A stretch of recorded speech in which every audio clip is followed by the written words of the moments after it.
Je vais te guider à travers les 11 lois de l'amélioration personnelle. Tu dois toutes les connaître, car si tu en fais presque toutes correctement, mais que tu en gâches une, tu n'atteindras pas le progrès que tu souhaites. Numéro 1. La motivation est un plaisir, mais la discipline est une nécessité. Je pense que, ces derniers temps, la motivation est trop critiquée. Les gens disent « Oh, la motivation c'est nul ». Non, non, non. La motivation est incroyable à avoir. Tu devrais la voir comme une friandise délicieuse. Si tu peux être motivé pour un travail difficile, c'est génial, et tu devrais vraiment en être heureux. Mais la discipline est non négociable. La motivation, c'est avoir envie de faire quelque chose, comme aller à la salle de sport. La discipline, c'est le faire même si tu n'en as pas envie. Donc, quand tu te réveilles et que tu as vraiment envie d'aller à la salle de sport, que tu es impatient de t'entraîner, c'est de la motivation. Quand tu te réveilles et que tu n'as vraiment pas envie d'aller à la salle de sport, mais que tu y vas quand même, c'est de la discipline. Et la discipline te sauvera les mauvais jours. La loi numéro 2, les objectifs SMART sont rois. Maintenant, tu peux envisager de vivre une vie sans fixer ces objectifs clairs. Tu peux dire que les systèmes sont plus importants que les objectifs, ce qui est stupide. Le voyage est plus important que la destination, ce qui est tout aussi stupide. La vérité est que, lorsque tu fixes un grand objectif et que tu te donnes un délai raisonnable, comme par exemple, je veux gagner cette somme d'argent par mois d'ici 3 ans, et que tu alignes autant que possible avec cet objectif, tu l'accompliras. Une vie sans un grand objectif vers lequel tu travailles, parce que tu fais ce genre de choses mignonnes comme les systèmes au lieu des objectifs, ne te donnera pas le même niveau de motivation. Il y a une version de toi qui se réveille, regarde son mur chaque jour et voit un morceau de papier avec un grand objectif. Cette version de toi aura tellement plus de goût pour la vie plutôt que de juste s'améliorer de 1% chaque jour. C'est bien, tu peux certainement faire ça, mais vivre sans de grands objectifs inspirants te rendra si doux et timide. Tu ne veux pas vivre comme ça. La loi numéro 3, tu dois savoir que tu es en apprentissage perpétuel. Tu ne peux jamais arrêter d'apprendre, car le moment où tu cesses d'apprendre est le moment où tu resteras derrière tout le monde. Même à 80, 90, 100 ans. Tu veux continuer à lire, car l'alternative est de cesser d'apprendre et de devenir complaisant. Peut-être que tes parents sont déjà comme ça. Ils apprenaient quand ils étaient à l'école, mais une fois sortis de l'école, ils sont devenus complètement complaisants. Peut-être que ton père n'a pas lu ou ne s'est pas développé en tant qu'homme depuis 5 ou 10 ans. Tout ce qu'il fait, c'est rentrer du travail, regarder la télévision, puis se plaindre des finances. Voici la chose. Tu ne peux pas te plaindre si tu refuses d'apprendre et de continuer à t'améliorer. La loi numéro 4, la surcharge progressive. Tous les gars sérieux à la salle de sport comprennent ce que c'est.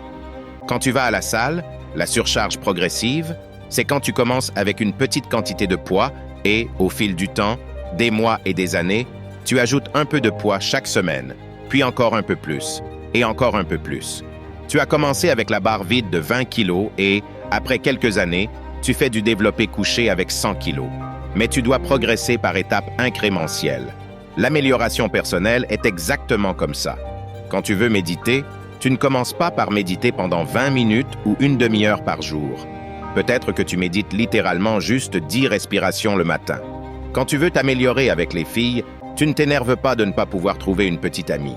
Tu commences par simplement dire bonjour à une femme dans la rue. Nous commençons à un niveau bas et nous augmentons progressivement jusqu'au niveau que nous voulons vraiment atteindre.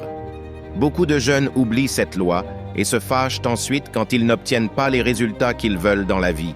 Et ils sont énervés de ne pas pouvoir parler aux filles ou de ne pas gagner d'argent. La loi numéro 5, la musculation est la pierre angulaire de l'amélioration personnelle masculine. Si tu es en amélioration personnelle en tant qu'homme, la musculation sera l'habitude la plus importante que tu prends. Plus que la méditation, plus que la lecture, plus que travailler sur ton entreprise, tout. La musculation sera la plus importante. Elle t'enseigne des leçons extrêmement précieuses comme la surcharge progressive, la discipline et la constance, les revers et les échecs. Mais aussi, soyons honnêtes, elle te fait ressembler à un dieu grec. Elle te fait sentir comme un Spartiate. Elle te rend fier de toi. Il est tellement précieux d'avoir ce moment où tu pousses ce poids et que tu grognes et serres les dents. C'est si important pour toi de libérer une partie de cette agressivité. Maintenant, va pratiquer un art martial et va courir. Ces choses sont géniales, mais tu dois soulever des poids. Tu dois soulever des poids et construire un bon physique esthétique, attrayant, musclé et fort, parce que cela fera tellement pour toi dans ta vie. Quand tu entres dans une fête, un événement social, au travail ou à l'école, et que tu es le plus grand gars là-bas, il est si facile de se sentir assez confiant ce jour-là. Loi numéro 6. 1 heure de jeux vidéo est inacceptable. Vous pouvez remplacer les jeux vidéo par d'autres choses comme l'anime ou quoi que ce soit d'autre. Quand vous êtes à ces premiers stades et que vous essayez de transformer votre vie et de changer votre image de soi ou identité, 1 heure de ces mauvaises habitudes est complètement et totalement inacceptable. Mais je regarde 1 heure d'anime et je vais bien. Non, non, non. Quand vous commencez ce voyage, vous devez faire tout ce qu'il faut pour compenser les 10-15 années que vous avez vécues comme un inconnu. Et donc, quand vous voulez progresser rapidement, vous éliminez toutes ces conneries. Maintenant, quand vous êtes déjà un homme complètement nouveau grâce à l'amélioration de soi, quand vous êtes, par exemple, vraiment riche et sexy, et que vous pouvez avoir des filles et gagner beaucoup d'argent, et que vous êtes musclé, à ce moment-là, si vous voulez prendre une semaine pour être un dégénéré et aller à des fêtes et tout ça, allez-y. Loi numéro 7. Vous pouvez conduire un cheval à l'eau, mais vous ne pouvez pas le faire boire. Cela se réfère à essayer de sauver vos amis ou votre copine. Vous pouvez leur montrer l'amélioration de soi, leur envoyer mes vidéos, les emmener à la salle de sport, mais vous ne pouvez pas les forcer à vraiment s'intéresser à l'amélioration de soi. Si votre copine n'est pas sérieuse en matière d'amélioration de soi, si vos amis ne sont pas sérieux en matière d'amélioration de soi, c'est une perte totale de votre temps de les forcer à s'y mettre. Maintenant, si votre ami est super sérieux à ce sujet, très désireux d'aider, d'accord. Parce que vous savez à quel point l'amélioration de soi est difficile, même quand vous y tenez vraiment. Même quand vous voulez vraiment vous améliorer, c'est tellement difficile. Alors, imaginez à quel point c'est impossible pour quelqu'un qui n'a même pas le désir de s'améliorer. Loi numéro 8. La productivité est la clé pour gagner de l'argent. Récemment, vous vous intéressez de plus en plus à gagner de l'argent en ligne, aux entreprises en ligne. La vérité, c'est que vous n'avez pas besoin d'un modèle d'entreprise particulier ou d'un plan ou quoi que ce soit de ce genre. Vous n'avez même pas besoin d'un cours ou autre. Ce dont vous avez vraiment besoin, c'est de productivité. La productivité est votre capacité à accomplir du travail. Et la loi suivante est vraiment brutale. Loi numéro 9. Les performants de haut niveau sont littéralement 100 fois plus productifs que vous. Vous pensez que c'est une exagération? Il y a certainement un gars qui est tellement productif qu'il est 100 fois plus efficace au travail que vous. Vous pensez que c'est une exagération, mais c'est vraiment la vérité. La façon de gagner de l'argent sur Internet est d'être tellement productif que vous accomplissez réellement du travail. La barrière pour gagner de l'argent en ligne est que vous devez devenir bon à être capable de vous asseoir et de travailler. Il m'a fallu environ 9 mois pour apprendre cette compétence d'être assez productif. Et je vais bientôt faire une vidéo sur comment être productif et les choses que vous devez faire pour être plus productif et efficace dans votre travail. Être distrait par votre téléphone, CS notifications, alarmes, toutes ces choses. J'ai mis tout ce que je savais pour devenir plus productif parce que c'est tellement important. Si vous n'améliorez pas votre productivité, votre capacité à accomplir du travail, vous ne gagnerez pas d'argent en ligne. Vous n'obtiendrez tout simplement aucun progrès. Loi numéro 10. Vous avez besoin de votre FTE. FTE signifie « Fuck this event ».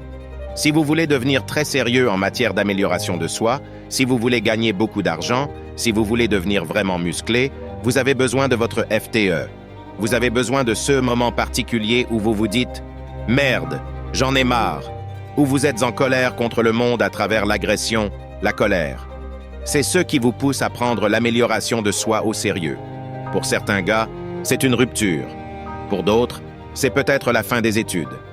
Vous avez besoin d'un grand moment dramatique, émotionnel, douloureux. Donc, ça semble horrible de dire ça, mais j'espère vraiment que vous vivrez ça. J'espère vraiment que vous vivrez une période de douleur intense et que vous déciderez de faire le travail pour créer la vie que vous voulez à la place. Loi numéro 11. Ne faites pas confiance à votre cerveau de perdant. Il y a deux parties différentes de votre cerveau. Il y a votre cerveau de perdant et il y a votre cerveau de gagnant. Votre cerveau de perdant vous a convaincu de regarder du porno? Quoi? 1000 fois? Votre cerveau de perdant vous a convaincu d'être d'accord pour jouer 10 000 heures de jeux vidéo. C'est votre cerveau de perdant qui, lorsque vous textez une fille, vous fait dire quelque chose de stupide, puis elle arrête de répondre. Pourquoi continueriez-vous à faire confiance à votre cerveau de perdant?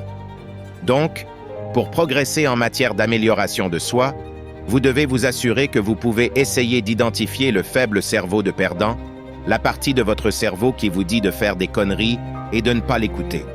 Donc, quand vous êtes littéralement en train de suivre votre régime alimentaire et que votre cerveau dit soudainement « Oh, va manger du chocolat », n'écoutez pas cette partie de votre cerveau. Quand votre cerveau dit « Allons regarder du porno », n'écoutez pas cette partie de votre cerveau. Vous ne pouvez même pas faire confiance à votre propre cerveau. Et donc, vous devez essayer de trouver ce phare de lumière, ce cerveau de gagnant, la partie de votre cerveau qui vous dit de faire la bonne chose, qui dit « Non, nous n'allons pas regarder du porno. Non, nous allons courir jusqu'à la salle de sport maintenant. Je me fiche s'il pleut. » Écoutez cette partie de votre cerveau. Faites-la devenir plus forte. Merci à vous tous d'avoir regardé cette vidéo. Vous êtes les champions qui choisissent de suivre la voie de la victoire plutôt que celle de la facilité. Continuez à écouter votre cerveau de gagnant, à faire les bons choix et à repousser vos limites. Ensemble, nous devenons plus forts et plus déterminés. Restez inébranlables et souvenez-vous, la véritable victoire commence dans l'esprit. À la prochaine.